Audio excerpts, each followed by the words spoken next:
people are interested, we'd love to have a section where we kind of do an open Q&A where people can give some of their own comments and questions and stuff.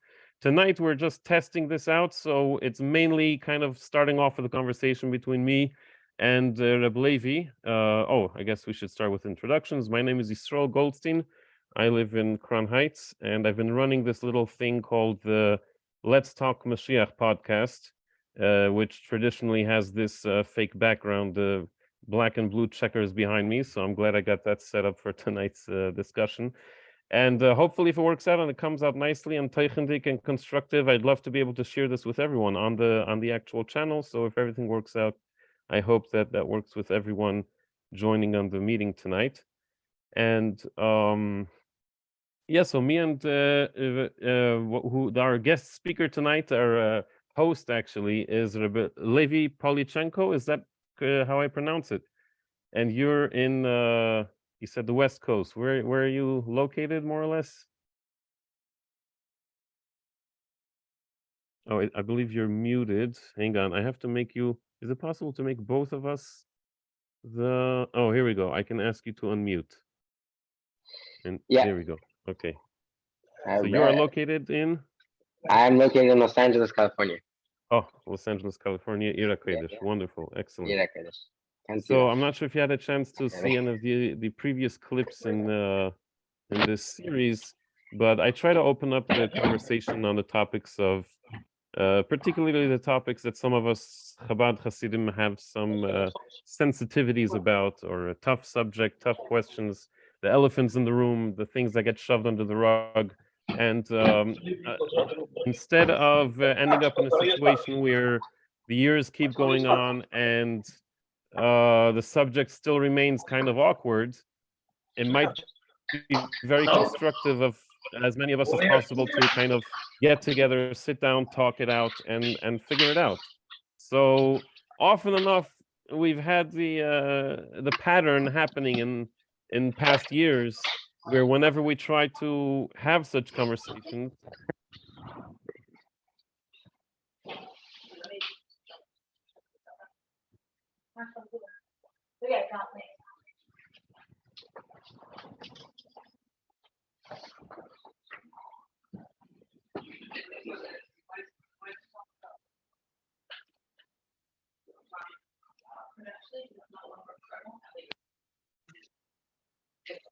Second, Yisrael. I don't think we can hear you. Okay,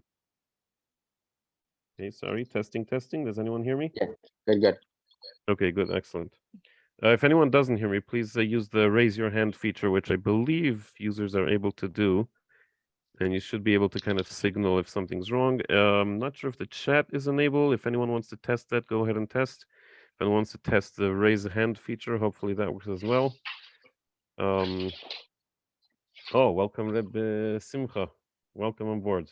Glad to have you here and looking forward to joining you in. But first, let's just quickly get into a little bit of the conversation we had earlier today, Reb Levi, and then we'll open it up to more Q&A and more thoughts.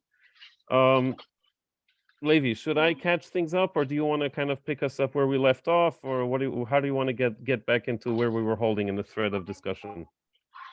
So if I remember correctly, we were talking about Ba'if Namaskabo, yeah? Is that the... Yes, the very contentious topic of Ba'if Namaskabo. So what are your thoughts about it, if any? Let's start with that. Okay, so I started off this the understanding of Ba'if Namaskabo as who's shaykh to, is everybody shaykh to Moshiach, and the Rebbe clearly wants us to, right, that it's the foundation of it is essentially in Chayesar and Beis of where the Rebbe brings Ba'if Namaskabo, and that's where most people get this idea from.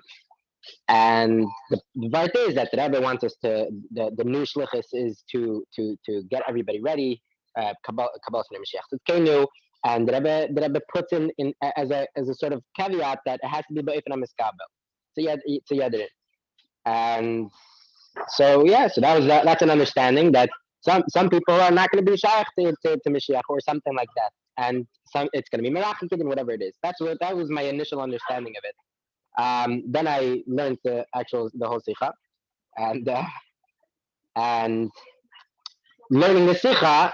Actually, today when we were discussing it, I got a much better understanding of what the Rebbe was saying in the Sikha. If you read the whole paragraph from the beginning to the end, the Rebbe is saying that the shluchim should get together and should make achotos tevos about how to prepare not only the shluchim themselves but also the balabatim that the shluchim have in each one of their makom hashluchos. And the Rebbe says, how do you do that? To explain to them, to be masber, the inyan of Moshiach and Teresh B'Ksav, the way it's written in Teresh B'Ksav and Teresh B'Alpeh, but if I'm iskabel to every single person with his sichloi, and I forgot the other word that the Rebbe uses, and the Rebbe finishes off that becholos it should be in Yonagol teaching in Yonagol Mashiach. And then the next paragraph, the Rebbe says how every single yid on Islam Klau is shaykh to this thing because this is the generation, this is the avodah of this generation, and therefore any yid that is found in this generation is shaykh to that avodah. So my new understanding, the thing that I got new, what was made clear to me this time that I learned, that I was looking at the Sikha, that paragraph, is that the Rebbe is talking about the vart of the Eifin and Miskabel is like Chanech Lanara Pidarkai, that you should teach a child according to his way. What does that mean? That means you should teach them Torah, you should teach them mitzvahs. However, certain children need to be taught in a slower way. Certain children could be taught in a faster way, in a more haskoladik way. Some of them have to be more chagas. All these different things. Obviously, the Rebbe says about Chachma bin Adas, but the term Ba'ofen HaMiskabel, my understanding, learning the Sikha today, is that you teach it to every single yid. It's shaykh to every single yid, and how do you teach it to every single yid?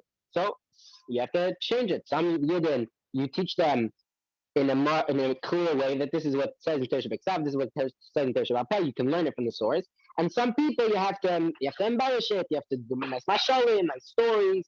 You have to bring it in a much different, much simpler, so to speak, much simpler way. Okay, fair enough. Sounds good. And by the way, if anyone has that image of the Sikha, I think I have it on WhatsApp. I'm just having a hard time dragging it here into Zoom. But we could probably share the screen with that, and so that everyone can have a look at the snippet. It's very important to see the sources of what we're talking about as we're speaking about them. But okay, let's say Naniach, fair enough. Rebbe Elozor, let me allow you to chime in over here. I see you wanted to say something. I'm allowing you to open your mic. Oh, you guys can hear me? Yes, we hear you. How you guys doing? I just want to chime in that a lot of times we get sidetracked with these two words, Eifin HaMiskabel. I think we have to remember, Eifin HaMiskabel is about teaching in Yonagol Mashiach. And that has to be in Eifin HaMiskabel. And that, that should be a discussion how to do that. But there's also an Indian, for example, the Rebbe says, Tzarech lefarsim l'chol Anshe Adair, to publicize to all the Anshe Adair that Hashem shows someone who's a Baal Bechira, who's without any comparison greater than all the other people, and he is a Navi Adair, and he's the one giving us directions, and he's giving us Nevuas till the main Nevuah, he knows about. So there the directive was to publicize. Eifin HaMiskabel is not said there. Now, obviously, when you publicize something, you want people to get the message. So, talk to Mevinim in advertising, I guess Madison Avenue, whatever it is. How do we get a message? How do we publicize it? And obviously, when you publicize it to a kindergarten class, it's not going to be the same like a Moshe Yehuda, and not going to be the same in New York or Los Angeles or Africa or Eretz Yisrael. There's different types of persumim. I imagine these days things like to come out of Gem or JLI with some dramatic music, a nice video, and maybe showing the Rebbe's various nevuas that Papayil happened, the Gashmias. There are ways to do this, but this whole Eifin HaMiskabel is talking about a certain Indian, which is when you teach a lot of things we have to do. There's Pesumim, there's whatever it is.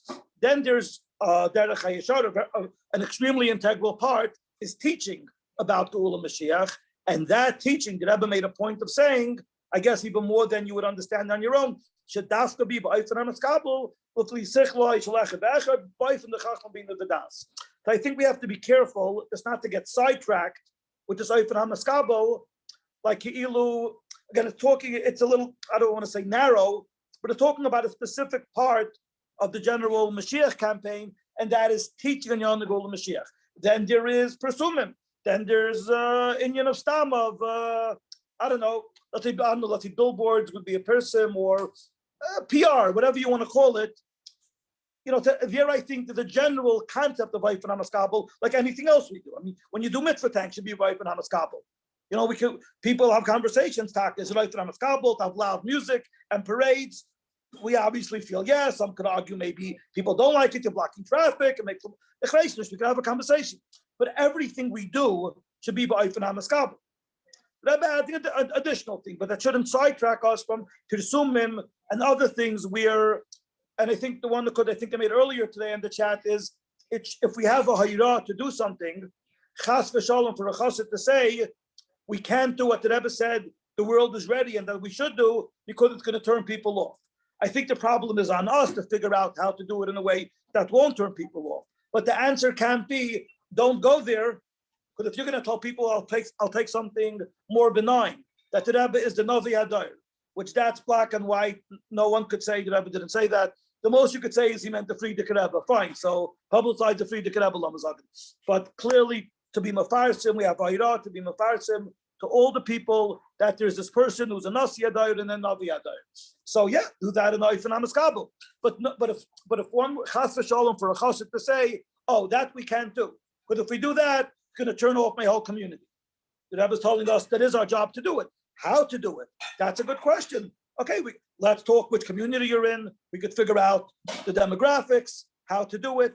But you know, like Lahavdil Ronald Reagan had on his, who the Rebbe had a very big chavivas for b'shaitai, has on his I think on his desk, says it can be done. Don't say it can't be done. It can be done. And if the Rebbe says that this is our job, it can be done.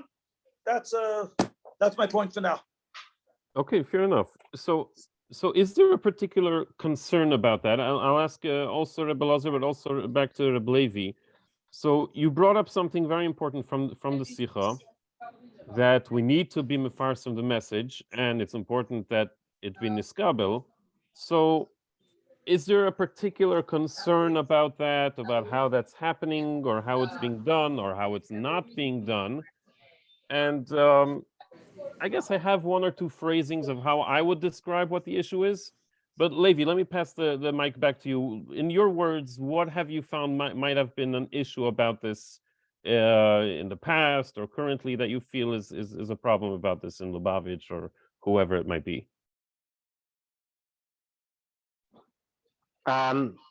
My experience. So last year I was on shlichus and I had some time to fabring with his fellow shluchim, and I don't want to say any names, obviously. Yeah, probably better not to mention names. Probably. Yeah, but we're fabring about this inyan about Moshiach and not so much the urgency of B'chla Moshiach, needing Moshiach. That's obviously something that everybody has is Shag B'Fiv Kol. Everybody has, it's one of the Yud Gimlikim. But about this specifically, about we're at a time where the Aveda is to be Mekabel Pnei Mashiach Tzidkenu. That is the Aveda. So I was having this discussion with the Shluchim, and this is before I had such an understanding of this inyan. And we were talking about the Ofen HaMaskabel. We were talking about this thing that the Rebbe is talking about that has to be the Ofen HaMaskabel. And so if you understand the Ofen HaMaskabel being that a person has to accept it, so yeah, you run a risk.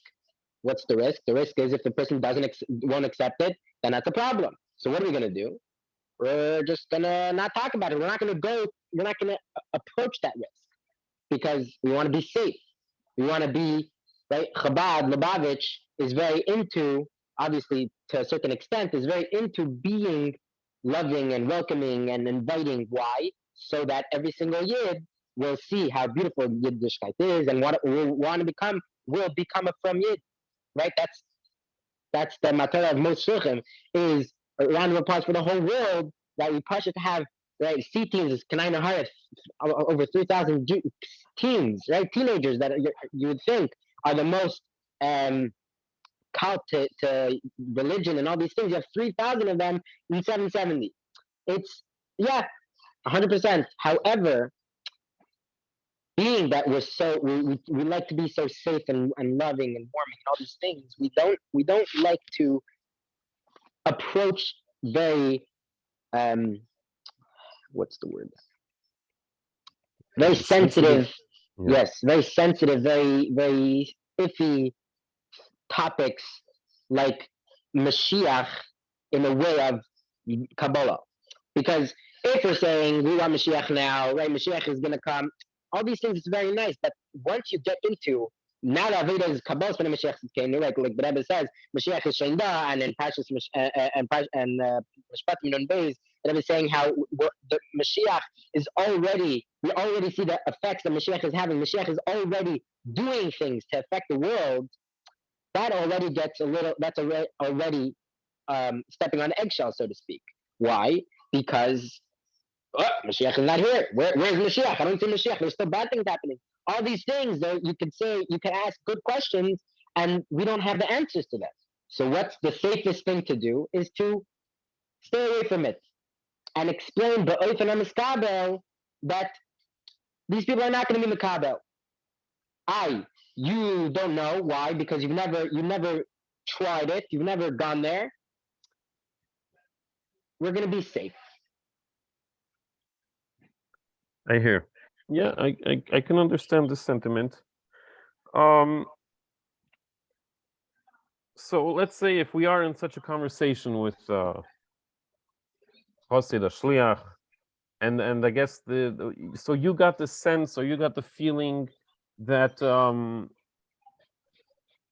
that it was conclusive, that they were never going to go there, or that there was nothing to talk about, or that it's the end of the conversation. They never did speak about it. They never will speak about it.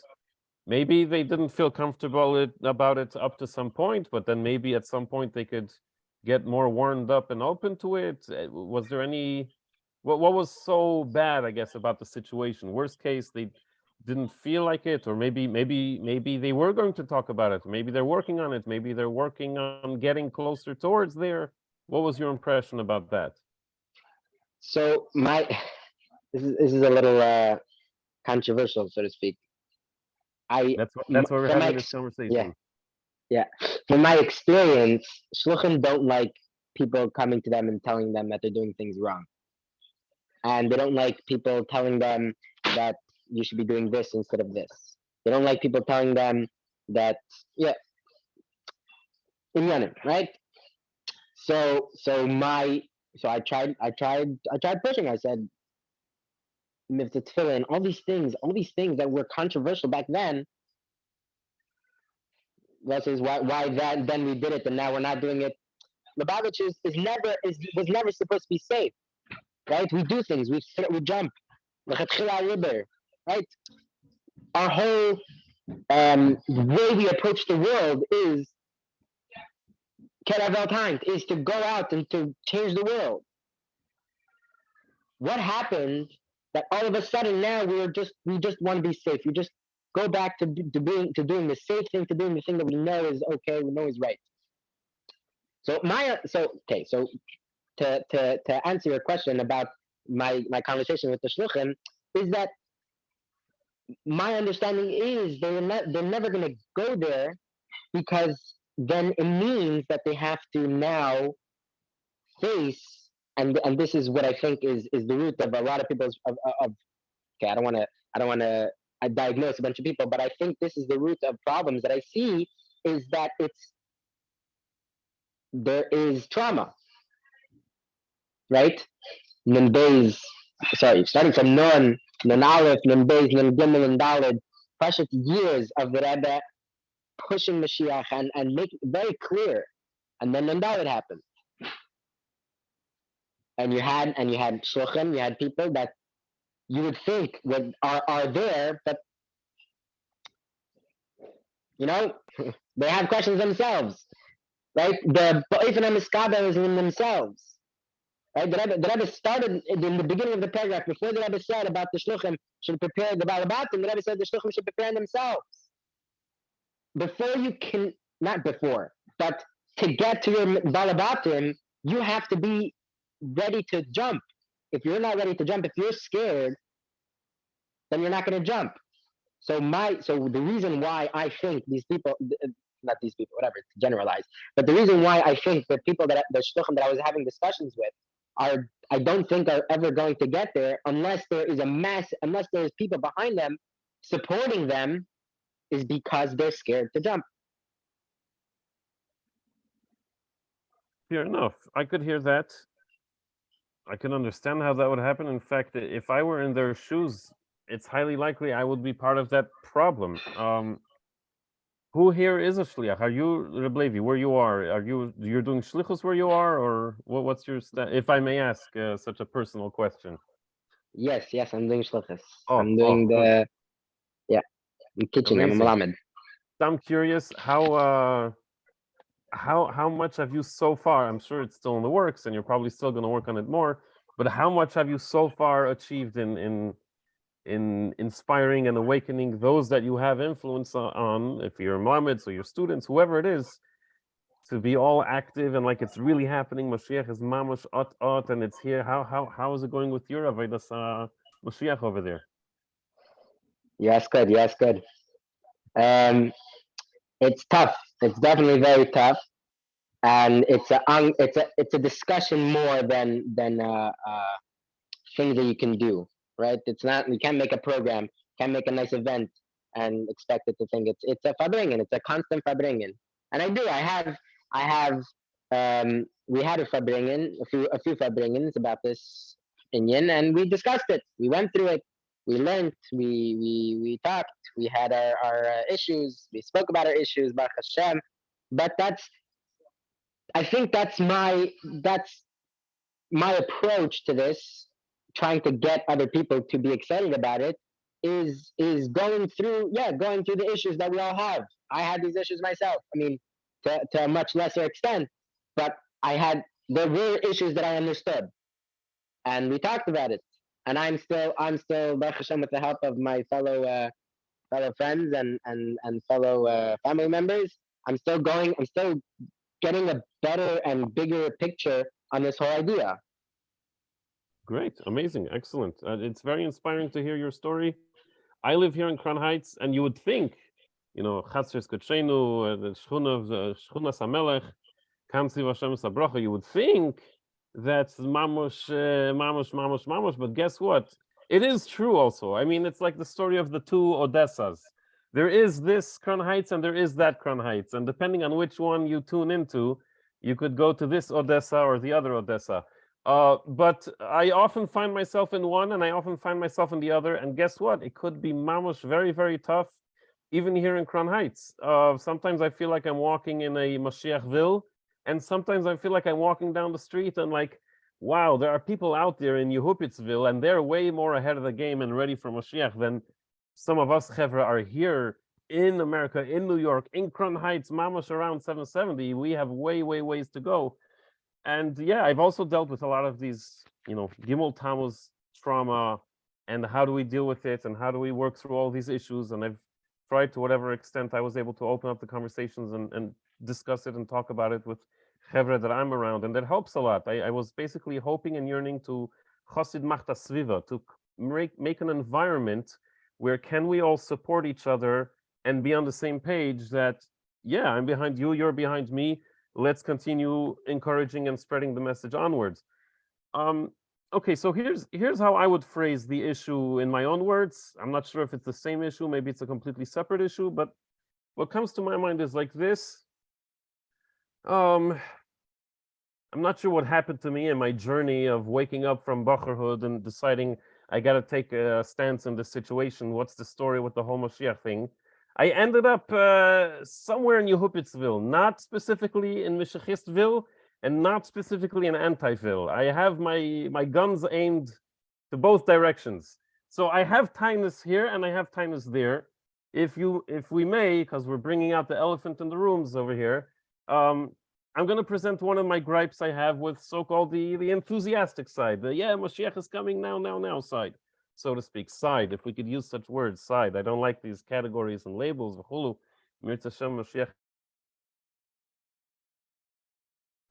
But what I find is that maybe what helps a lot is to consider that chassid and that shliach as part of the audience rather as part of the staff. I don't mean to speak in demeaning ways, and this might be offensive to those, to those chassidim or to those shluchim, but we got to say it for what it is.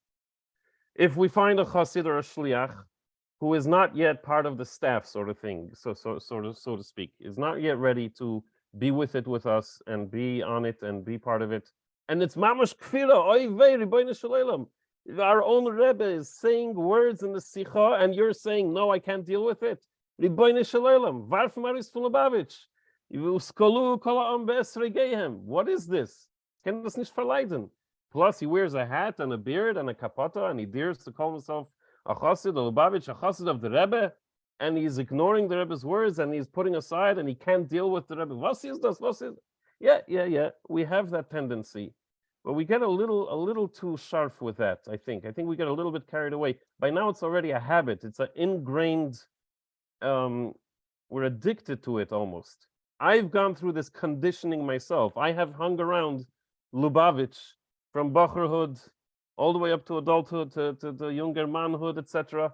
And I've heard and I've seen it all the time, and it conditioned me too. I also get triggered, and I also react in this way. If someone is wrong, then someone is wrong. If the Rebbe sagt, das ein Simcha, the Rebbe sagt, das ein Simcha.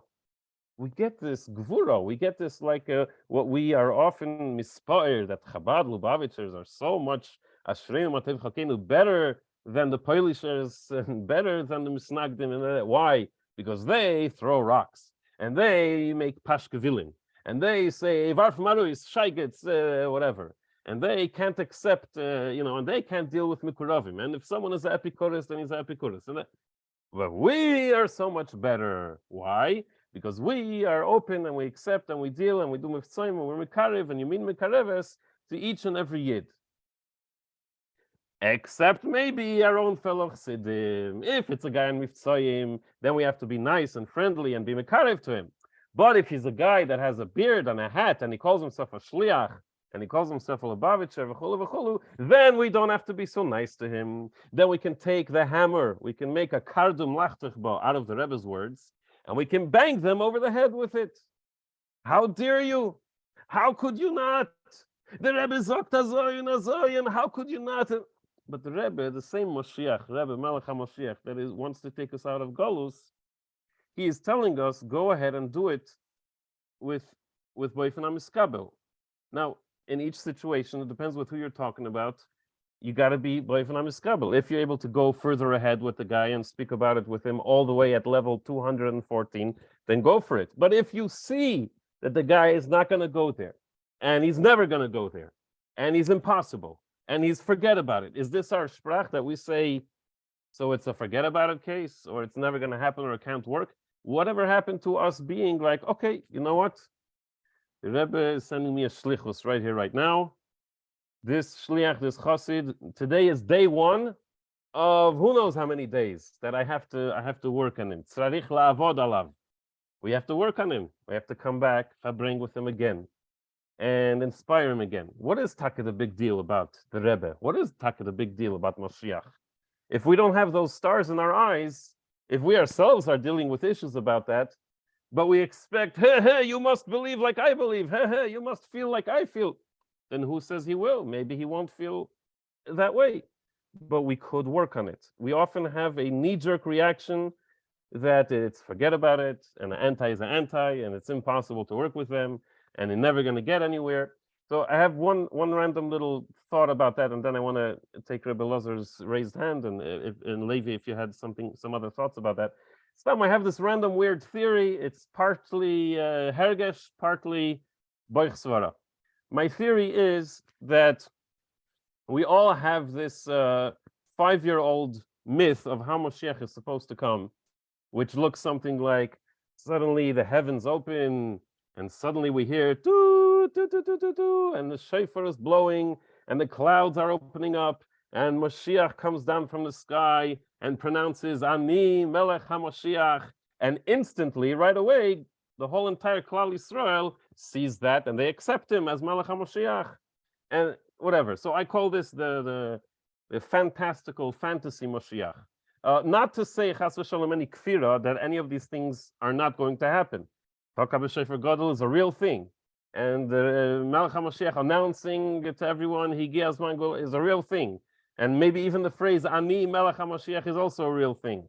And all of these things are real. I'm not chas v'shalom saying kfira that they don't exist. But what I am saying is, I think that there is also a tzad, or a phase, or one of the tkufos of Moshiach coming and being nisgale, which is very much like the Rambam says, Olam Kimin Hagoy Noig. It's very much in the world, in the normal, natural way of things happening, as if it's another day at work. So, Sidim of Lubavitch have one day sat down to yet another Fabringen, yet another Sicha with the Rebbe, and the Rebbe started saying to them little hints and revelations that he might be, or is, or blatantly is Melech HaMoshiach, and we have to start revealing this and explaining this to the world. You know, this is not the usual thing that people are used to hearing. Wait a minute, I thought there's a sky opening up and Melech HaMoshiach coming down from the clouds. This one big Rebbe Tzaddik, Erbis in Brooklyn, starts telling his Chassidim that he is Moshiach. That's not what we expected. That's not the movie that we were expecting to see, lahavdil.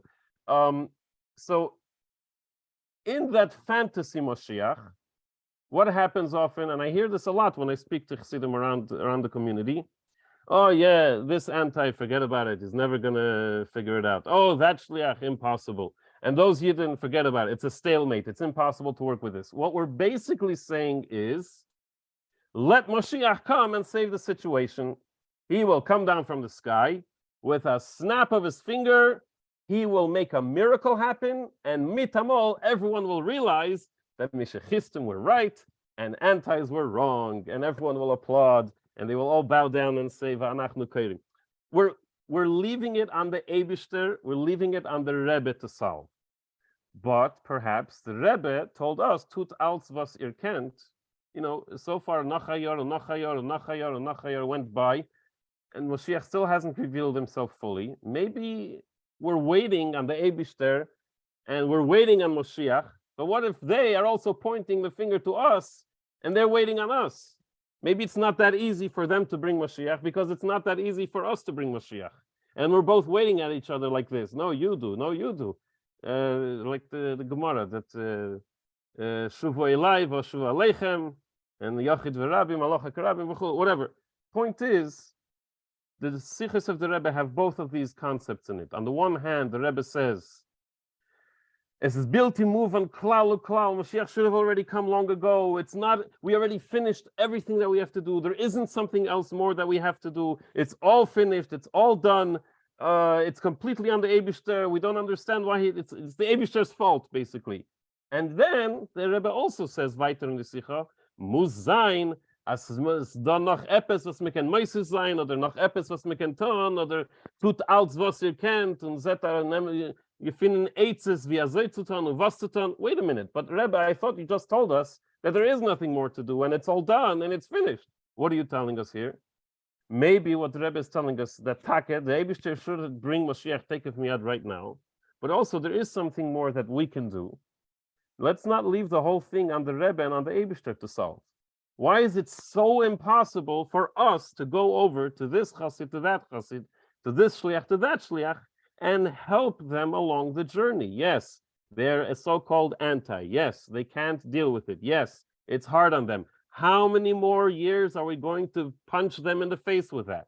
It's almost like we're holding them back from making progress. If we're the real antis, okay?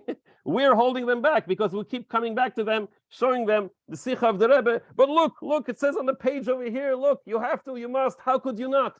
And we're punching them in the face with that. How many years are we going to keep doing that? When can we get back to the table and say, okay, we had fun with that. It was fun doing the debating game. the I could rhetorically win you game, v'chulu v'chulu.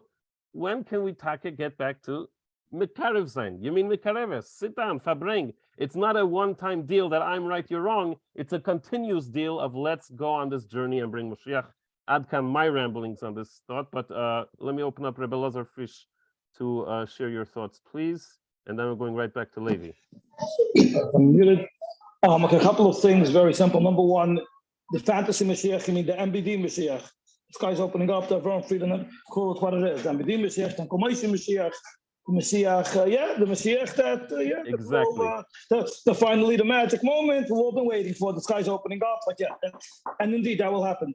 Also, what was the other thing I wanted to tell you? You said about that, and there was one other point you were making. You're giving a reference.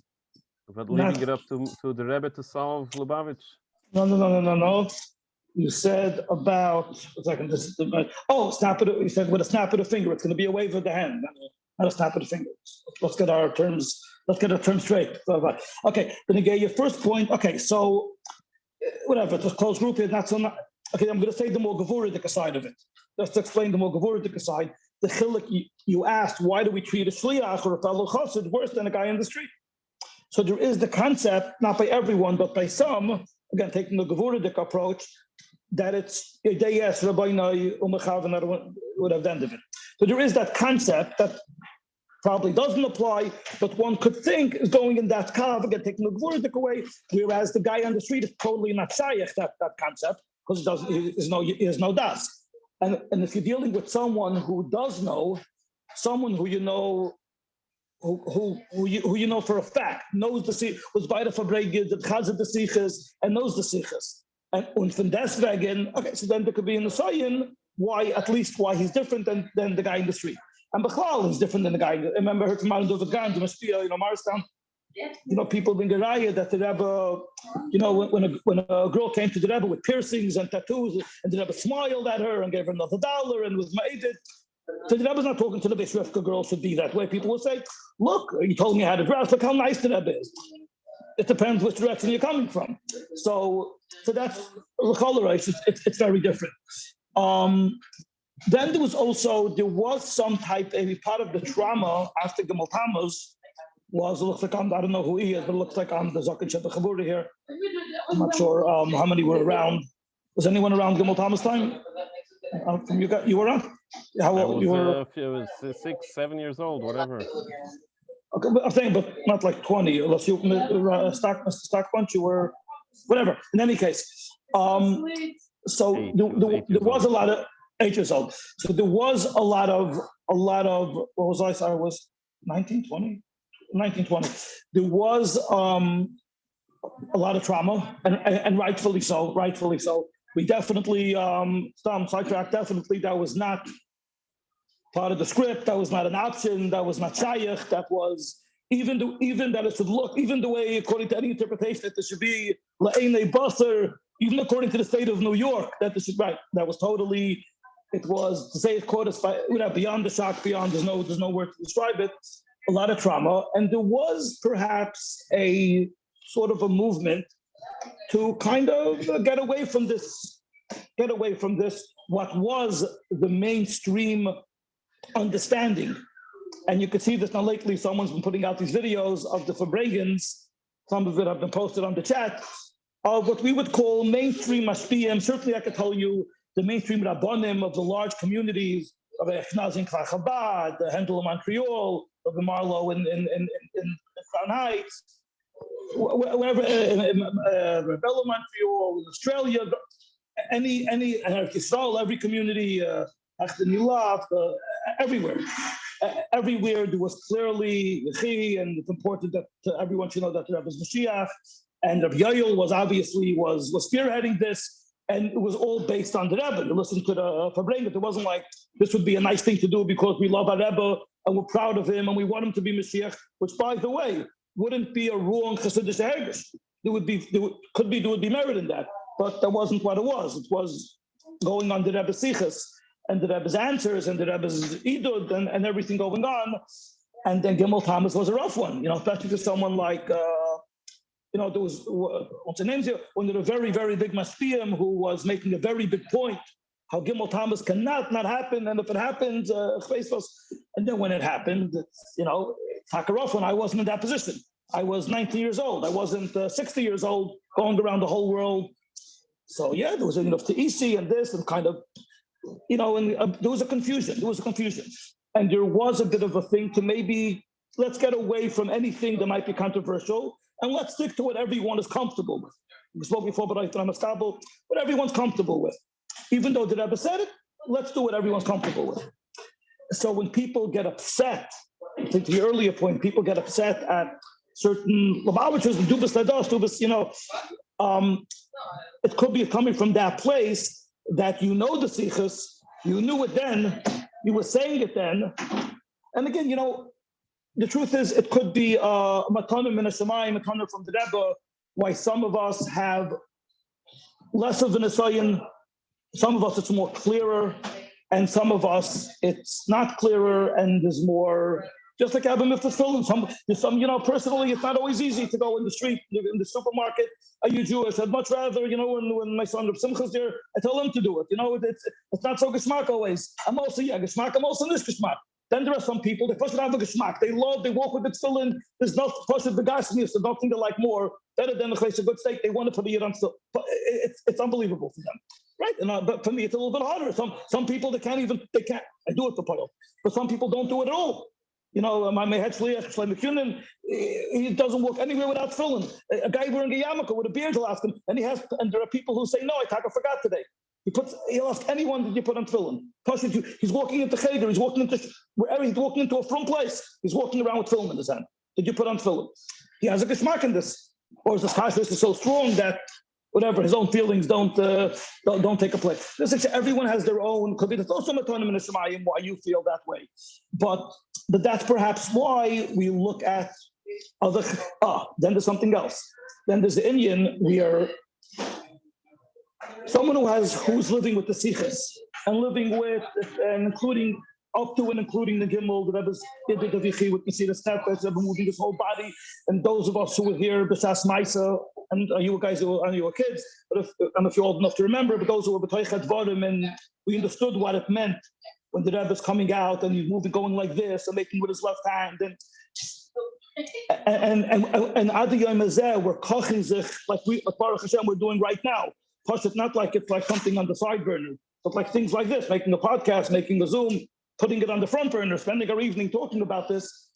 So we'll buy a shul of Anash, and after davening saying Yechi, for example, which was a minig in 770, which was on the front of the Rebbe, and it was done continuously, was done in 770.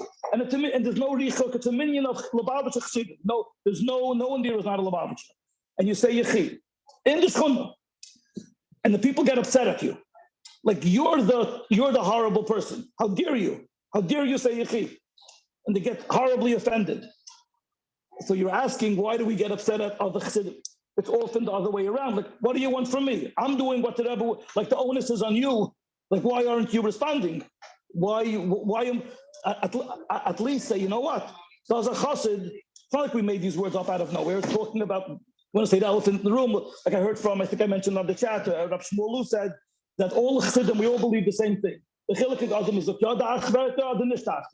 whether or not we say those particular 8 words. Okay, some of us feel like myself, that those 8 words, again, because I was for over a year, I was standing in front of the Rebbe saying those 8 words, watching the Rebbe using the Gashmias using every ounce, because the Rebbe could have stood up and danced if he wanted to, but for Poil in that situation, the Rebbe using all of his strength to be ma'ided it. So yeah, for me personally, those particular 8 words are extremely important and hold extreme significance.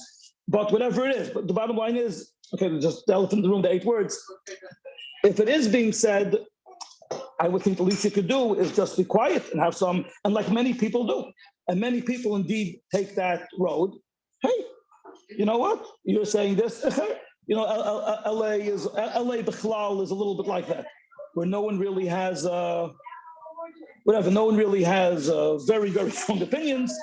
And besides for Mamish, a couple of people, and even they say, don't make me say it, but if you want to say it, say it. They hear it, they know there's something behind it. So I think that's number one, that there should be a not like we are, Nahagu Kavod Zelazeh, Right, what you were saying before, taka should be avoided, or you're a dust or you're a yens.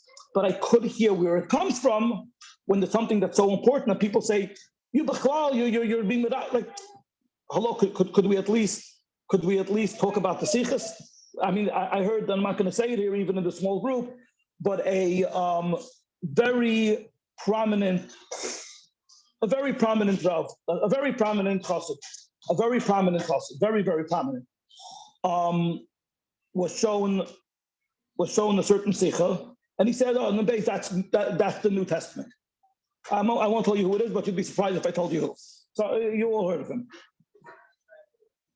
You know, it's hard to take that. You know, so if the reaction of that person is in the business kachosed, whatever she was saying before, perhaps there's a place for that when someone is saying like that. Or I know, I think what happened with Rav Simcha, that he was eating ice cream or something, and the shliach told him, the prominent shliach, a head shliach, told him, no, this, I think it was a head shliach. One of the head shliach, you're being Levada Berurim. Simcha said, no, we finished the Avodas Berurim. He says, what are you talking about? So he shows him the Simcha. The Rebbe said, whatever we're doing right now is not Avodas Berurim. That's already done. We finished the last dinner, and now it's Avodah Miyachedes, whatever it is. He said, Ken is done. So he said, look what the Rebbe is saying. The Rebbe wrote this, the Rebbe said this, the Rebbe was Magiyah, he printed it, Ken is done. Because in his mind, if we finish the Avodas Berurim, we have the Geula. I did Rebbe explain that indeed we should have the Geula, and now we have an issue, Mashiach needs our help, etc. Okay? Certain people, just like you were saying, the 5-year-old vision, the MBD, what I'm calling the MBD vision of Mashiach, people have their vision of Mashiach. For example, this was an older person. You know, the Beiktin Chassidus about Avodas Berurim, and this whole, and I knew that. I'm younger, and I also knew that. You finish Avodas Berurim, it's over. And sometimes it's very hard if you didn't prompt Chochzich in that particular Sikha and verbring about it, even if you did learn the Sikha, if you didn't verbring about it, your Taka can't put that together. What do you mean we didn't finish? And that's why, perhaps one of the reasons why the Rebbe said Derech HaYeshara is to learn in Yonei Gula Mashiach, because these things have to be learned. You have to learn, what is Avodas Berurim? What's made Nigmur Avodas Berurim? If so, what are we doing here? And the Sikhs explain this, and it has to be learned and verbringed about and spoken about in venues such as this. All right, Adka. So now. Chaim. No, very well said. Very well said. Good points. I have some replies to it, but I first want to hand the mic to Levi to share with us any of thoughts about any of the above. And then Simcha, if you're still there, I'd like to give you a minute also. Okay. There's a lot. So I have a few things to say. Number one, with regards to the whole response, the way we treat other people. Yeah, I think Rabbi Elozor had a lot of good things to say. And yeah. I want to add on that the reason why I know this with me personally before anybody really continued the discussion with me and didn't just bow out and put their head down and keep walking, but they had a discussion with me. Before that, I used to be very Moshiach, say it, whatever it is. I was a bacher. I'm still a bacher, but that as a bacher, that's your guy. You're going very hard.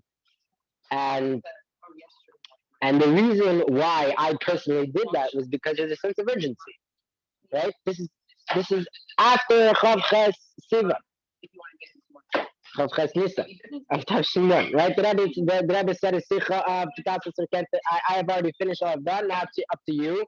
And what are we doing? We're still doing things from before the Rebbe talked about how there's a new Avodah and how we already finished all that, and now we're doing something new of Kabbalah for the Mashiach Tzidkenu. So if it's all up to us, if everything that is left is for us to do something by ourselves, right, without the Rebbe having to mission then what are we doing? Let's do it. The Rebbe said there's a bunch of sichos, and it's very interesting because after that sicha, right, the Rebbe said do everything that you can do, and then what the Chassidim do? They have no idea what to do. They ask the Rebbe what to do. And the Rebbe heard them. The Rebbe's like, okay, I hear you. You have no idea what to do. Fine. So he spent the next 2 years, Pashat, every single Shabbos, every single Simcha, Pashat, Mashiach, talking about Mashiach and explaining, basically all the most of the Nanago Mashiach is for those 2 years, from those years after. And when you hear that, when you hear the Rebbe says, all after, the Rebbe is telling you to do all that you can, this is what you should do. This is what you should be doing. So, yeah, what are you supposed to be doing? Obviously, you're supposed to be doing this. Yeah, but you have to do it. Yeah. There are certain people that they're stuck. They're stuck in a mindset. Why are they stuck in a mindset? Again, like I said, because it's safe. Because this is a safe thing to do. This is what everybody. There's probably the only people that are gonna be against me are Goyim, are the anti-Semites, are the white supremacists, are the black Hebrew Israelites. And those are the only people that are gonna be against me. And for those people, I can say Kishim Tachlis. Why? Because they're Goyim, right? So I'm gonna be safe. I'm gonna do the things that everybody agrees with me. And again, I think it comes down to that. You're scared to jump, but you don't. But the reason why I'm trying to push you is because that is what you need to do. You want Mashiach so badly. I want you to recognize that all you gotta do, the only thing, one thing you gotta do is just take that leap, just jump, just do it. And I heard a nice talk from Rabbi Wolf Shlita. He gave, I forgot when it was. He was talking about Mismach Geula Geula, yeah. Sorry, Geula Tefillah, right? Why we say Gal Yisrael, whatever. So he said that when I think it was Rav or Rabbi, one of the two said that when they did it, it was very shmak, right? They had Pashat a beautiful day. Now he explained it very nicely. He said, "What was the right? That every single what you don't think that every single day they were saying Geula Tefillah? Of course they were. They're big Tanaim, Amoraim, all these things, big Rabbanim. Then what was the whole right? The whole right was that they took that leap of faith. That one time, or however, once or twice, they decided, I don't care what anybody else has to say. I'm gonna jump. I'm gonna take that leap of faith. And they said, I'm saying the same concept, but they did. They took the jump. This Magol Tefillah, they Pashut did, and they went and they did the controversial thing, and they said Pashut. The best. That was the best thing they've ever done. They didn't do it again because it's still hard every single time. It's hard. Every single time it's a Veda.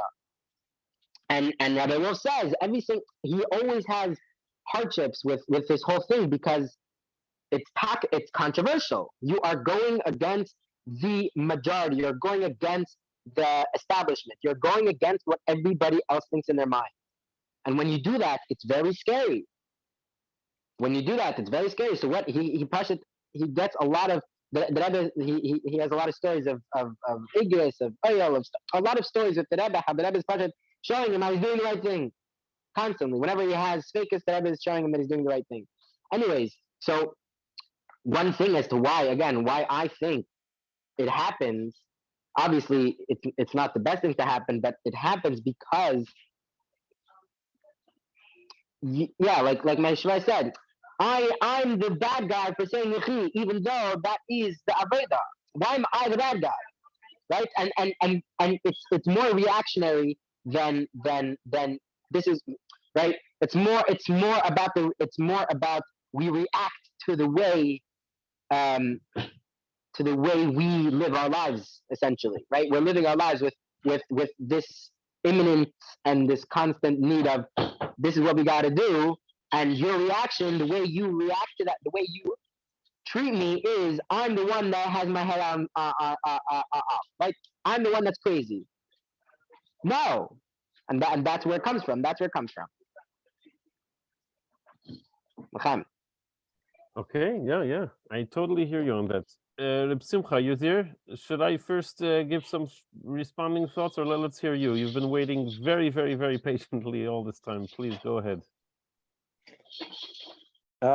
Anyways, how's everybody doing? Good, Baruch Hashem. So a lot of points, there's not tradition, they were said already, but one point that was on my mind, which Levi spoke about at the end, is people, while we like to think of ourselves as sophisticated thinking machines who compute everything logically and cannot be fooled by anything that is very sad, very far off the mark.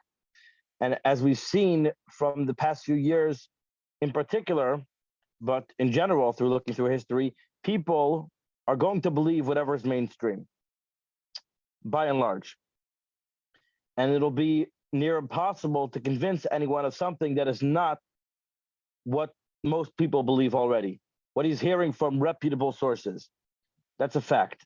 You see throughout COVID, no matter how many times they lied and changed their mind every 2 seconds, if it was mainstream, people believed it. If it wasn't mainstream, people didn't believe it. You walk outside right now, because it's mainstream to be confused about genders, everyone's confused about what's a gender. No one has a clue. Why? Because that's the mainstream thing. Even though this is the most simple, obvious thing that this is the Rambam example about something that's a shvua shav because it's so obvious. And yet there are so many people now in the street that don't have a clue. I don't think you could find a bigger example than that.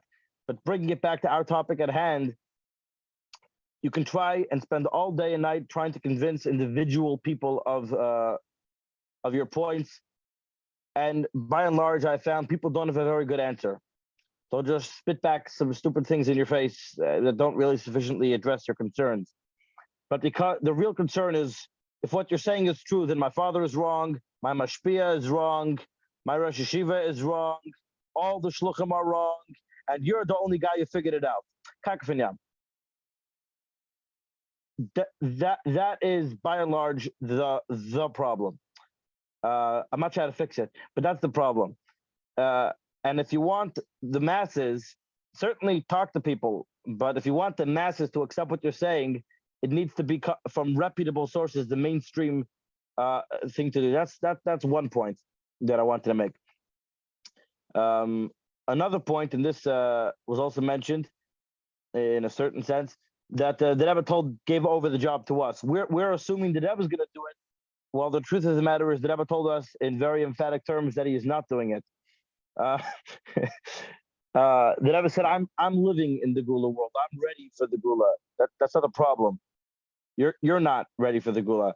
And while we may have hoped, or I think even the Rebbe may have hoped at some point, that the MBD and Avram Fried version of Moshiach will unfold, the Rebbe told us it's not going to happen that way. And in Chayesara, the Rebbe said, we need to make it our personal responsibility, lahavi limaisa Mashiach.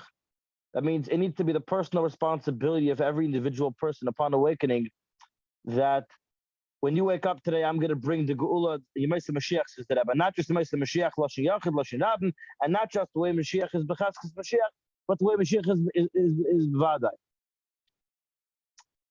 We till now had a perspective. We're following the Rebbe. We don't know the full plan. The Rebbe does. The Rebbe told us to go on shlichus. We're going to go on shlichus. The Rebbe told us to put tefillin on Yidden. We're going to put tefillin on Yidden. The Rebbe told us to learn Kol Terakula and dance every day of Avdera. We're going to do it. Why? We don't know what. It's all pieces of a puzzle. And the Rebbe is the one who sees the whole picture. And he's feeding us the inyanim that we should lead to the Gula. The Rebbe told us, I'm checking out. I'm done. The pieces of the puzzle are complete. Now it's your job to actually go into the Gula. The Rebbe told us, I'm telling you, believe me, don't believe me. The fact is, the Gula is here by Pashtas. The Gula is downloaded into the world. It's in a zip file, and it's your job to extract it. Start living Gula life. I can't do anything to help you. I can give you the tools, but you need to do this yourself. It needs to be we have to feel like it is our personal responsibility to bring the Gula. Actually, the Rebbe's not doing it. So the Shliach, who my father mentioned before, he couldn't comprehend that. He said, well, if we're done the Birurim, then welcome Rabbi Wolfstone. If we're done the Birurim, then what the Rebbe should be taking us out of Galus. So what are we doing? The Rebbe sent him there. He was doing the job the Rebbe sent him to do, and now they can't be over. Where the Rebbe said was exactly the opposite. We were Messiah in the Shlichus. We Taka did finish the Shlichus. It's a whole new stage now. It's a unique thing. And that's very scary. And that assumes a lot of responsibility. Much more responsibility than I think any of us is really comfortable taking upon ourselves. And yeah, whatever. That's another point I wanted to make. That's what the Rebbe really does demand from us, to actually that's part of what it means to open your eyes, to start living Guladik. That is the mission, to realize that the Gula is in the world. That was the Rebbe's point of Mishpatim. The Rebbe said, I'll prove to you the Gula is in the world. Look at the UN. Look what's going on in Washington. I'll prove to you right now the Gula is downloaded into the world. You don't believe me. You think we're still in Gullus. Says the Rebbe, it's not true. I mean, technically we're in Gullus, but the whole reality of the Gula is in the world, and it's up to us. Whatever is going to come to pass in the mind, whatever we want to. Where is it? Give me a second. I'll find it. It's a quote on the passport. It's Gavaldik. While you're looking it up, let me just ask you real quick: is it possible that this is also part of the trick? We maybe blame it on the Satan or the last try of Golus to trick us back into Golus. The trick is we think that the main action or the only action or the specific things that the Rebbe says clearly in the Sichos, those are the things that we need to live by and start living by Moshiach. But when it comes to a fellow Chassid who's still stuck in their own Golus, we get tricked by that. Like, no, that's not part of what we need to do. They need to be on board already. They need to already be with us. They need to already understand how we understand. Again, that's true. This is already pratim how to do it. Right. First, trying to understand. But if you look at here's a quote in the passport from Rabbi Eisenhower. He says, what America hopes to bring to pass in the world must first come to pass in the heart of America. I think it's a very important point that the Rebbe was saying is central to Lahavdil, to bring in the Gula. The Gula is in the world, but if we want to make that happen, it needs to come to pass in our hearts. We have to have a Gula Pratis. If we want to have, why is it so important that we should open our eyes?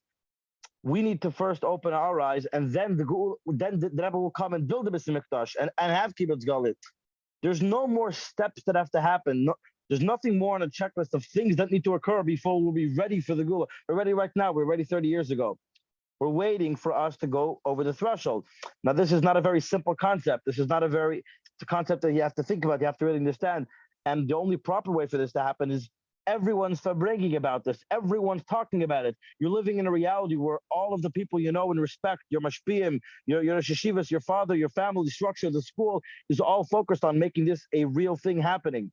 You're not some guy who's like arguing with his friends about whether or not it matters who Moshiach is. It's like, if this is where we're holding, whatever. Anyways, Chaim. Yeah, if this is what we're holding, we have business to take care of, like serious business to get to. Yeah, valid point. So just a quick thought before I want to pass the mic to the Pinchas who joined us. Shkoyach for joining in real quick. But I just wanted to give some thoughts to Levi and also to some things that Elozor told us and also some things that Simcha added. First thing that comes to mind is 100%, it's definitely very hard, and I think it tricks us. It tricks our Chassidish psyche in a very, very hard to resist kind of way. There's this kind of mental trick that happens to us, and we're almost powerless to it. And each one of us, myself included, when it comes and hits us in a curved ball kind of unexpected way, we trip and we fall into it all over again. What happens? Is that, but I know that Chassid, he was my brother. He was there by the Rebbe all those years.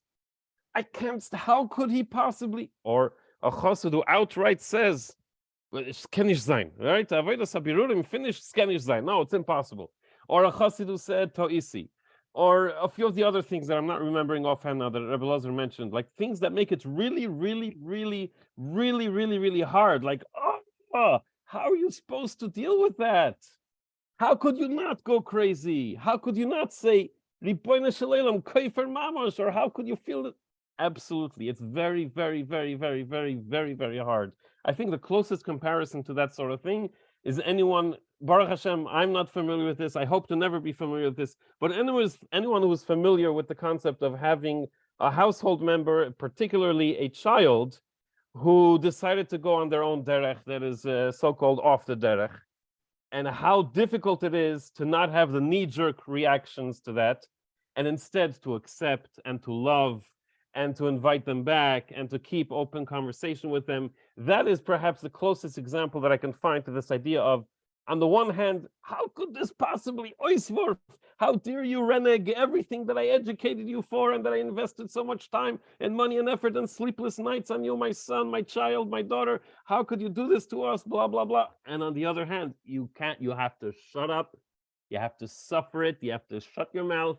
You have to put a smile on your face and be like, Sure, my son, my daughter, I love you so much. You're welcome anytime. And you have to swallow if they're smoking. And you have to swallow if they're doing drugs. And you have to swallow if they shave their beard or if they're not wearing a sheitel. And you have to swallow and you have to swallow and you have to swallow. And yeah, you know, you go into a room and you go crazy. You scream, you bang the walls, but you come out and you deal with them and deal with them with a smile. So maybe in our Nidun Didan, it looks a little bit something like this. On one hand, we go to our therapist, our Chassidish therapist, and we smack him in the face. I can't stand this. How could a chassid that I knew that all the years that the Rebbe says clearly in his words, and then you turn to the other side and you deal with the shliach, you deal with the chassid. How are you doing today? What's going on with your Chabad house? Oh, you spoke to your community about Parshas Va'era. And to yourself, you're thinking, and he didn't even mention Moshiach, the whole Nikud about. Oh, very, very nice, beautiful. It's so nice. Yes, you're doing great in your community. You're making progress. You're teaching them about Inyanim from the Rebbe, but it's Inyanim from the Lameds, from the Mems. It's not even, yeah. Oh, wow, your mamash, you're teaching them the Rebbe's teachings. You're showing them how to live life. Amazing. I'll talk to you again next week. Next week, Moshiach has to come now. Take off me out. What's going on over here? We can't deal with this. This is going to take forever. It's impossible to talk to these people. Next week. Hello, how's it going? I want to, you want to follow up the conversation with them. You want to bring with them again. You want to slowly but surely, little by little. Hey, can we sit down? Can we learn a Simcha?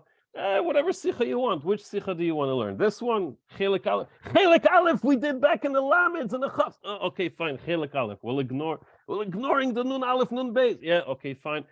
Chelik Aleph, Chelik Beis, Chelik Gimel, Chelik Daled. And 15 years down the line, you finally get to Nun Aleph, Nun Beis. I'll bet you, if you do this kind of approach with them, with patience, with Avos Yisrael, and with, they will eventually come to you and say, no, so why aren't you telling me already to take out a Nun Aleph, Nun Beis? I know that's what you're after.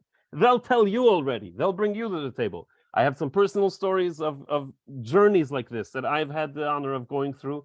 Chevra that were impossible, that everyone in Lubavitch was claiming, forget about it. The Meshachistim were saying impossible, and the Antis were like, forget about it. I went myself in person, and I tried, and I attempted, and I succeeded. So far, I haven't had that many of those stories, but anytime that I said, I'm not going to listen to what everyone else is telling me, I'm going to go try it myself. I tried it myself, and it works. It takes time, it takes effort. It's frustrating because I want them to already know what's true, but I tried it. Why? Just a final thought. I was personally getting a little bit suicidal, so to speak. What do I mean by that? Not mamash literally suicidal, but I looked at the situation with Moshiach, with Lubavitch, with this machlekes, and I said, you know what? Everyone is telling me this is a forget about it situation anyway. It's not going to happen anyway. It's whatever. This is kfira mamash, but we're talking the elephants on the table here now, okay? I'm going to grow old and I'm going to die and I'm going to be buried in a cemetery before any of this is going to move anywhere. Meshachistin are going to Meshachist, Antis are going to Ant, and this is how it's been for so many years, and this is how it's going to, so it's forget about it anyway, okay? So if it's forget about it anyway, and I'm not going to subscribe to be specifically Dafka and Anti, and I'm not going to subscribe to be specifically a Meshachist, then why don't now I'm free, I can do anything I want. Okay, well then I'm going to try something weird or different or new. I'm going to go face the situation and talk to the guy, even though you're not supposed to talk to the guy. But the guy is talking kfira. And you know what? Someone mentioned, yeah, it's very, very painful when we see a fellow chassid who's but still, still, here in Lubavitch, this is the way we do things. You mean mikareves. You turn to one side, then you will scream at the wall, bang your head, turn to the other side and deal with it. Anyway, I'm rambling too much now. Reb Pinchas, I already rabbled Reb Pinchas out of the group already, rambling too much. I guess I'm going to open up all the mics at this point and open it up to anyone who wants to add some last thoughts. And let's wrap this up for now. I think it's something we should do generally. We should do like once a week, once every 2 weeks. I think, like someone mentioned, even the mere fact that we have to get into this and we have to bring about it and we have to talk about it, and that gets us into actually Geula Dikait, then we should do this more often. Anyway, L'chaim Eden, I think this is Pashit It's like a beautiful thing. I think this is mamash what the Rebbe would want. Chassidim getting together with Abbas Yisrael, with Abbas Chassidim, discussing it, hashing it out in the Eif and Nago Kavod Zalazah. I would be interesting to have Takahid Rapinchas, because he seems to be having an alternate point of view, or I'll call upon him, he understands the alternate point of view.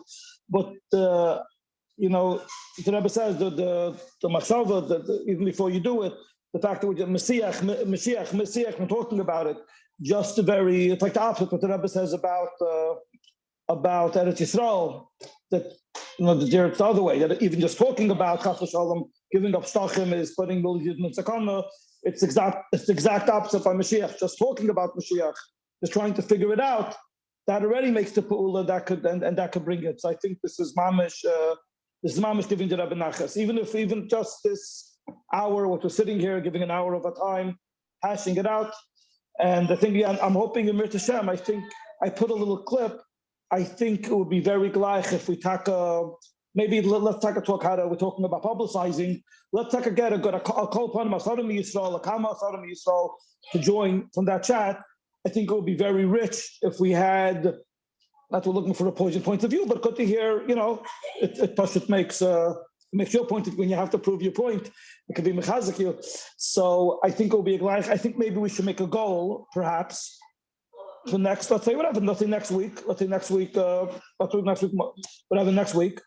If we could make a goal of having 10 Yidden, we never spoke about a Hatomim Yisrael, so maybe we could either individually the people we know, or on the chat to make I don't know if you want to make a flyer or something, or a Facebook, or I don't know if you want to make it somewhere important, you don't want to make it into Zoom, whatever it is, to get us started. I think that's an attainable goal. We have like 5-6 chavra, let's get 10 chavra. And let's start with that, and then maybe it could become an Indian Geret, even b'derech hateva. If we get 10 people, then 20, then 30, and and I think now talking like the Totals campaign, people are learning counter-space Rabbeinu, which the young there are pretty obvious. I could see a way for this to happen, for the Rebbe soldiers to get mobilized, and we should do it. So I think this is a very gleich chazach, and Baruch Hashem, zechinu, to be part of this. We should realize how lucky we are that, from all the people in the world, it could have been Daimim, it could have been Simeach, we was in a Medaberim, was in a Yidden, then a Chassidim, and from the Chassidim, we're from Chevra, who hopefully will be everyone who are trying to, I don't know if anybody called it, but it's a hakel. I put the sticker on there. All right, hakel, all right. Yeah, it's a hakel. I guess that's in the category of it goes without saying. When you together, yeah, but it's now we said it the holiday, so went without saying till now. It's a hakel like a ball thing. Moshiach Tzidkenu. Very nice. I'm proud to be among this brotherhood. Makes me very proud. Okay, but let's get a Hatomim Yisrael. I'll call upon him. It's gonna show up. It should be that'll be a gleich chazach. All right, good. 100%. Right. Yeah, everyone, feel free to bring in at least one more guy. There's 5 of us here. One more guy. Every one of us bring one more guy for next time. We'll do it maybe mamash in 1 week. So maybe I guess it's already Purim. Okay, I guess we'll be in touch on the chat when we'll exactly. Who's the 5th guy? Who's E, by the way? Who's E? Whoever it is. I think it's also a gleich chazach. People are sometimes, a little bit literally camera shy, but I think it's a very gleich chazach that we should encourage people, put your video on.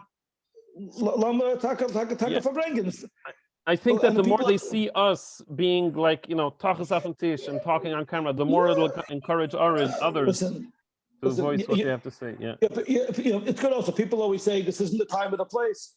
We're making a time and a place. The Fedish to discuss all of those things now. Jetzt ist nicht the Zeit. Now we're talking about whatever. We're talking about this now. Whatever it is. So let's let's get up. It'll be good. Yes. Yeah. And as I of course love having the final word, but I will stay tuned if anyone else has another final word. My final fatalistic thought is at some point it's always true that right now Moshiach is coming any second right now. That's always been true, and that always continues to be true. There is also apparently in the Rebbe's Sichos mention of, so how come it didn't come yet? Like a cheshbon nefesh to look back and see, noch a tog, noch a tog, noch a vach, noch a vach, noch a yar, And now we're saying 30 years as if it's, oh yeah, it's 30 years. It's like a Shreya Gewalt. And so I permit myself at this point, maybe by 10 years, we shouldn't speak this way. Maybe by 20 years, I don't even think that's true. Even 1 year, even 1 day, we should have already. But for some reason, I now feel that we reached this milestone that we're already starting saying with 30 years. I feel open to say, if we want to continue being right, here's what happens. Here's where we are today. If we want to bring Moshiach, and we know that it might be very hard for another chassid who we consider an anti, it might be very hard for him to take upon and accept and live by these inyanim.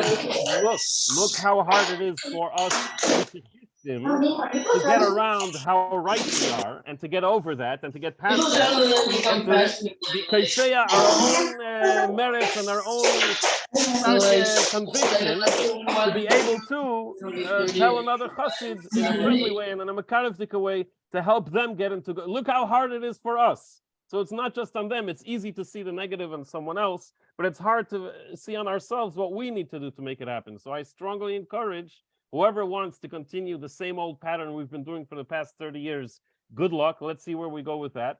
But whoever wants to try to get some better results, let's maybe try to shift around how we usually operate. But go ahead. Anyone else who wants to say anything, please go ahead. In your path of being nice to everyone and making friends, how does that lead to? How do I get from there to everyone doing the? How does that get everyone on board? What's the process? It does work. It does work one by one. The Eibishter, the Rebbe only expects from you to do what you can do, and from there, if it takes even just one yid that sincerely, fully does everything he can, even one yid is enough for the Eibishter to say, that's it, I'm bringing Moshiach now. So there's both. There's a balance of, on the one hand, we need to have. We could all hope that will happen. It just doesn't appear from the Rebbe Sichos that that's what he was asking to happen.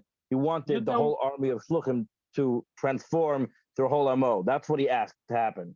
And then also the Rebbe says that Ein Zwei Drei or Tzen, almost as if it's mashma, that the Rebbe knows that not everyone is going to be a Mashiach. It's almost as if the Rebbe predicted that was earlier. That was a half a year before the Rebbe changed the name of the game and said that now Mashiach did come, and now we have an entirely new job to do. You could say, in a certain sense, and I think this is hopeful, that when the Rebbe says it's all the Hevel V'Ladik, he doesn't know what to do, and he's giving it over to us. The Rebbe's problem there, if you look in the Simcha, was that Mashiach didn't come yet. And then the Rebbe comes to us in Parashat Vayera Chayesara and tells us that we were Achein successful and Mashiach did come. So I think we fixed that problem the Rebbe had then. We fixed it. I hear that. Arguably, I could say, hey, in some conversations we are referring to Chavches Nissen like it is useful and convenient. In other conversations, we say, oh no, we could dismiss Chavches Nissen because we already passed that. The concept is certainly still applicable that we have to do all we can, but we've moved further along. We've made progress since then. The Rebbe's unique problem there was that the Mashiach didn't yet come, and that particular hurdle we have in a very big way overcome. Now we have another problem to deal with, that Mashiach didn't take us out of Golos, but that's the next step. And certainly the same logic applies that we must do all we can. That's without a doubt. So if the Rebbe says in the Sikha that all Shluchim should such and such and such, does that immediately make that every Shliach already did such and such and such? Or the Rebbe gave the directive, the instruction, now it's up to those Shluchim to do it. And it could be a possibility maybe that Ein Zwei Drei did it, maybe even Sen did it, and maybe even more did it, but not necessarily all of them. And sure, it's like a Shreya Gewalt. It's shouldn't be that way. The Rebbe says what to do. They should do it. There's a little bit of the factor here of us pointing at someone else, though. It's like we're finding a disadvantage or something wrong by someone else. While Shem Tov says if we see something wrong by someone else, we should realize that it's by us. So in what way are we not fulfilling the Rebbe's Hayrah? By going and timing, hey, look, you shliach over there, you're not doing what the Rebbe says in Chayesar. Hey, look, you shliach over there. Hey, all of those shluchim over there. In what way are we maybe not fulfilling the Rebbe's Hayrah by doing that? And a better question is, what is the best next step we could possibly do, thinking ahead, thinking future, thinking optimistic and positive? What could we do other than banging the truth over and over again, what can we do to bring ourselves to that situation? Because it must be that it is possible. The Rebbe foresees and tells us it is possible, and it must be that we could do something to get us there. In my personal humble opinion, or not so humble opinion, I don't know if banging the truth on them works. It hasn't worked so far, and in my humble opinion, it's not going to work. Maybe we could keep going that way and keep arguing and debating and saying they should, and maybe it'll work tomorrow, because it hasn't worked all these 30 years, but maybe it'll work tomorrow. But in my humble opinion, going and working in the purview that we can, the people that we can affect, the circles that we can, this Farbrengen that we're starting to do here right now, we could brainstorm some more ideas. What if we do once a week, interviewing one shliach, bringing him to the table and testing the waters of opening up a frank conversation on the topic. And you know what? Maybe not going there so fast right away, maybe going little by little, step by step, first starting off with general, how is shlichus going? How are things going? What do you think about this? What do you think about that? And hearing all of his kfira, and hearing all of his the terrible things that he says about the Eibishter, about the Rebbe, about the Sichos, and about Moshiach, and tolerating it. You're saying we should do kiruv. Yes. I think people get stuck often on this Nakuda. So you're saying we shouldn't do mitzvahs anymore? It's like, hold it. We don't do mitzvahs because of shlichus. Mitzvahs do because the Eibishter told us to do mitzvahs. We will always be doing Torah mitzvahs. And if there will ever be somebody who's not, it will always be our job to help them out. There's a separate Nakuda of what's the unique mission to bring the Gula. It's a separate, but not the. So no, what shluchim are doing is Gavaldik and Mesiris Nefesh and Gerim Nachasuach Rav, and it's Gavaldik. There's another question: are they bringing the Gula? I don't know, but it's two different things. Look, if we want to face them with the truth and say, "Hey, you're not able to face this truth," are we able to face our own truth? How difficult is it? That's an important Nakuda, and I think certainly a practical thing that we can do to enable when we ourselves will be living more Moshiach and Gula conscious ourselves, that will certainly, the more it becomes internalized by us, will enable us to share the message with others in a way that they will be more open to accepting it. That's a very practical, real, and effective thing that we can all do. I'm not going to say easily, but we can all do.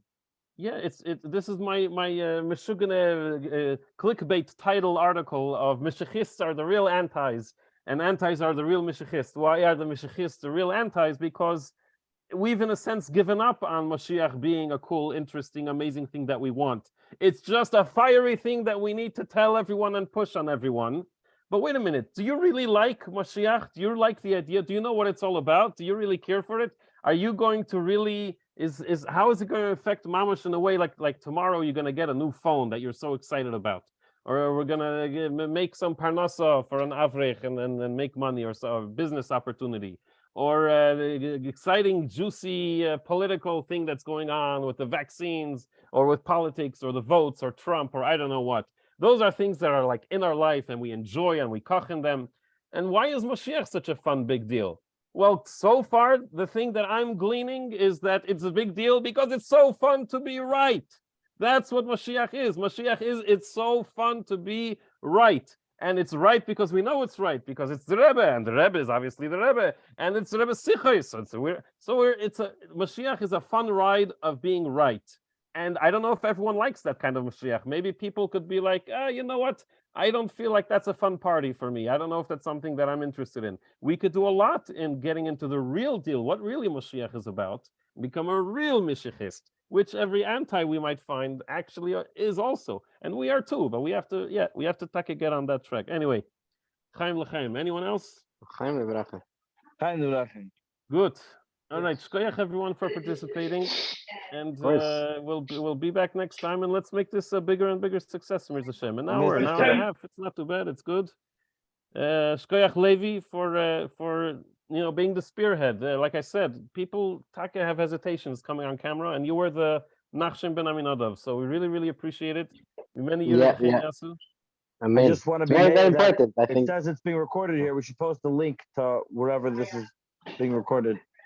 Yeah, for sure. If it's going to be an online file or if it gets downloaded, I'm not sure how it works, but yeah, whatever it is, if it's going to come up on my end or on your end, Levi, share the link, share the file, whatever it is, and Okay, good. Shkoyach, everyone, and we'll see you next time. And for all the antis, please log out now. All the antis, please log out now. Okay, they've all had a chance to log out. Okay, all the Mashiachists, please say Yechi now. Go ahead. Rebbe, Melech HaMashiach, Chai V'Kayom.